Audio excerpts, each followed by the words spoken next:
You know, the last place we fished, we were in there throwing that jig and grub, and we were using the solid purple. We had clear skies like we had today. We had extremely clear water. I've come into an area now where we're fishing where the water's a little bit more stained, and it's under these kind of conditions where I like changing off to a grub, dark purple grub that's got a little bit of flake. This is the 213.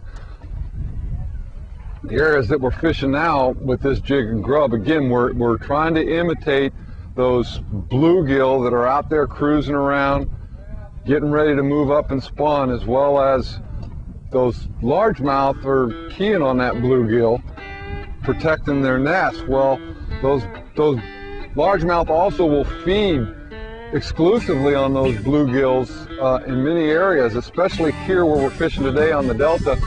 We're in a situation where we're in a little deeper water. We've got some coves in here. The bluegills will get in and migrate and hang around these docks. They'll hang around these deeper edges with these logs, with the docks and the pylons here. And we just get in there and bounce that jig around. The key with this jig, with this grub, is to constantly keep it swimming. So when I'm fishing this thing and it hits the bottom, I just kind of give it a couple little pops of the rod tip, let that thing swim and bounce and hop around so that those fish can find it. They'll find the movement of that bait. You know, the lateral line of those fish will pick up the vibration. That tail, that single grub tail's in there moving, helping move and displace water in this off-stained water. Those fish can pick that up, as well as they can kind of better locate it with what light penetration and flash they get from those grubs. Well, we were fishing earlier.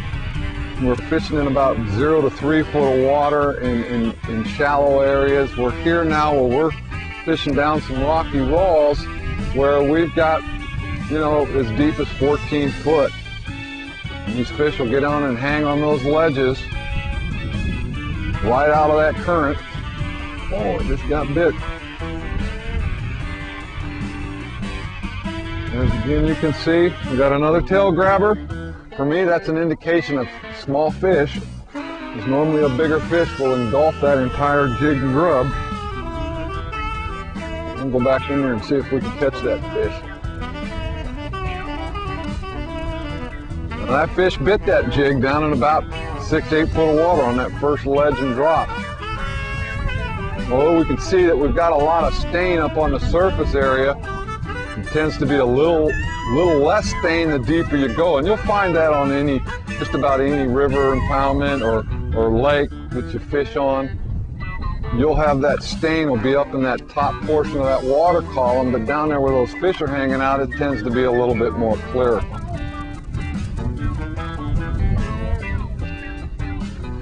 Key with that jig and grub is to constantly keep it moving. You'll notice I don't let that thing sit for much more than a second or two. When it hits the bottom, I want to keep it swimming. I want to keep it swimming. I think bass get into two, you know, real strong modes where evolved around feeding, where they're in that real aggressive, positive feeding mode, and then they'll be in that negative feeding mode. Sometimes they'll be in a neutral mode. But these fish here are sitting out. They're in a negative feeding mode, so we want to trigger that strike. You got to appeal to something in their instincts and senses other than hunger to get them to eat. So it's very important to keep that jig and grub moving. Keep it moving, keep it moving.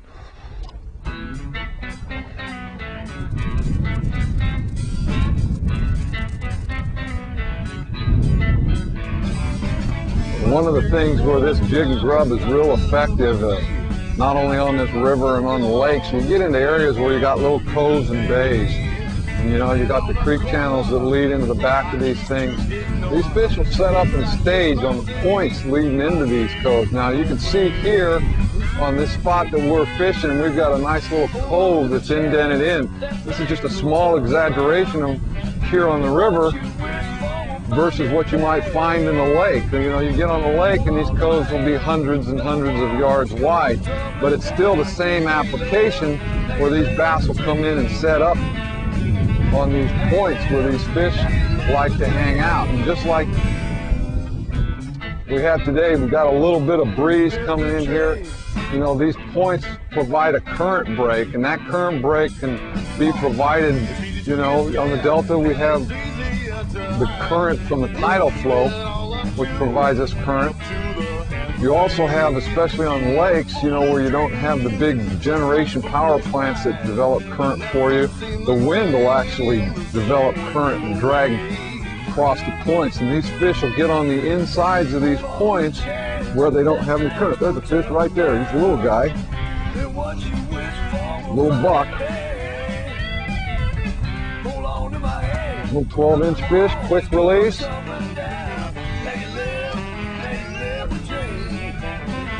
Again, that fish is sitting right down there on the inside of that point, down there about 10, 12 foot of water. Grabbed it real quick. That one was a little hungrier than that first one we got. He decided he needed a meal, wasn't just going to play with the tail.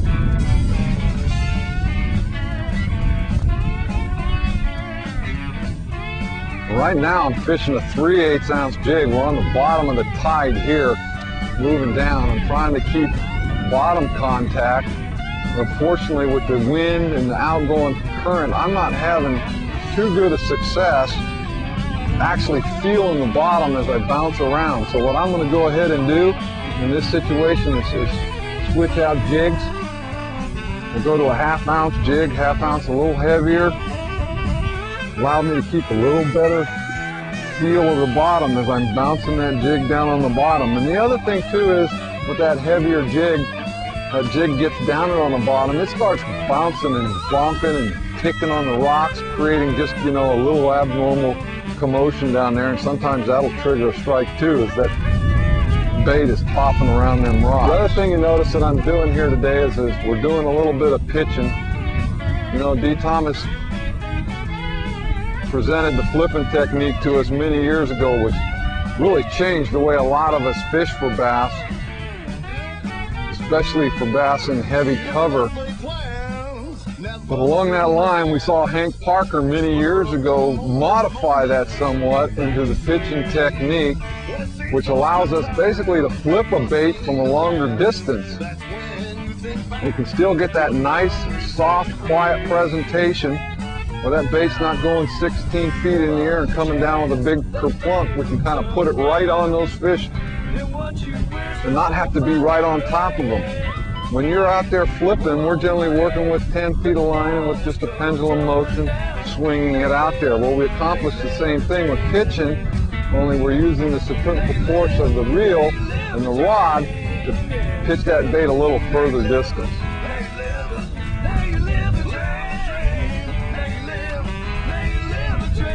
Oh, fishy, fishy, fishy, fishy.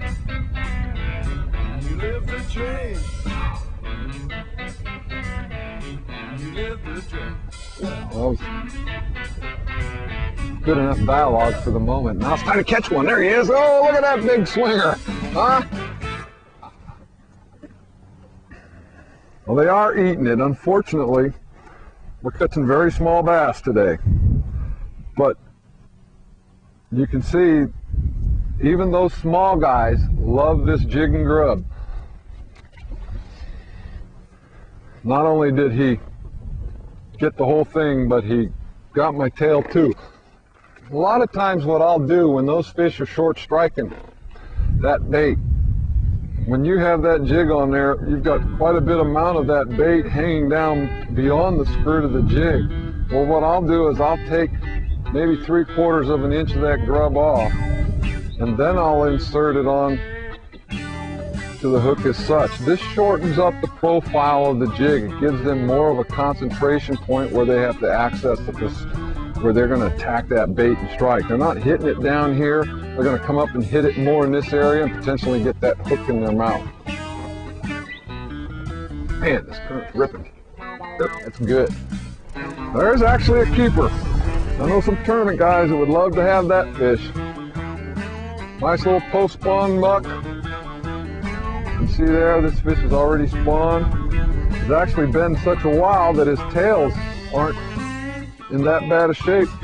Nice little keeper bass for the Delta. Jig and grub fishing. You know, guys, come out here and question those of us throwing jigs talking about 100 fish days. you can come out here on this delta or any pond in Northern California with this jig and grub and certainly have 100-fish days. These largemouth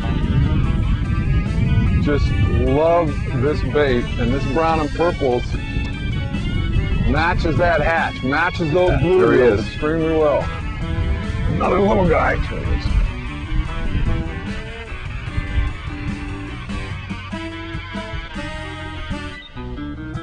Another little small delta bass.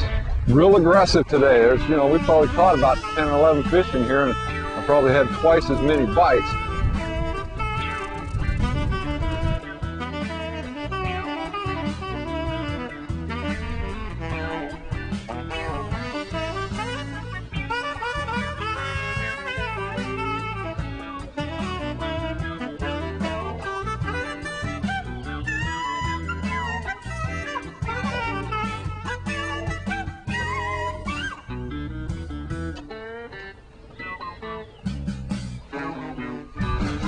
There's a fish. Oh, that's a good one.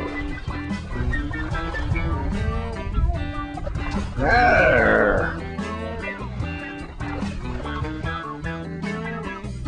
There's a nice little keeper jig bass. Another one of those nice little pre-spawners. Look at that fish. There's no markings on that bass at all. Here we are in the middle of June, and this fish hasn't even found his way up to the beds. Just goes to show you what the weather patterns have done to our fish out here in California this year.